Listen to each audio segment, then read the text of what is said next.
ధర్నాలు ఇటువంటివి చేస్తే వాళ్ళు పర్మిషన్స్ ఇయ్యరు కాబట్టి మేము ఎల్లుండి పొద్దున ఎల్లుండి అంటే 9వ తారీఖున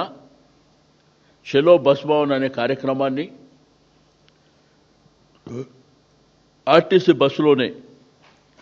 కేటీఆర్ గారు నందినగర్లో బస్ ఎక్కి బస్ భవన్కు చేరుకోవడం జరుగుతుంది. హరీష్ రావు గారు మెహదీపట్నం, నేను సికింద్రాబాద్లో, పద్మారావు గారు చిలకలగూడలో, ముఠా గోపాల్ గారు ముషిరాబాద్లో, కాలేరు వెంకటేష్ గారు అంబర్పేటలో, లక్ష్మారెడ్డి గారు ఉప్పల్లో, మర్రి రాజశేఖర్ రెడ్డి గారు మల్కాజిగిరి, కేపీ వివేకానంద గారు కుత్బుల్లాపూర్, కృష్ణారావు గారు కుకట్పల్లి,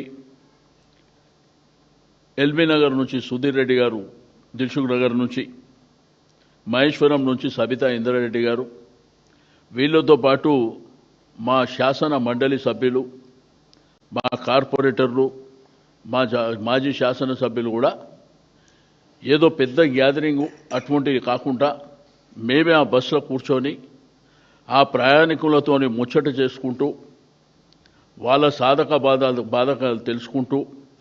అదేవిధంగా ఆర్టీసీ డ్రైవర్, ఆర్టీసీ కండక్టర్ వాళ్ళతో కూడా మాట్లాడుతూ బస్ భవన్ చేరుకొని అక్కడ ఎవరైతే ఎండీ గారు ఉంటారో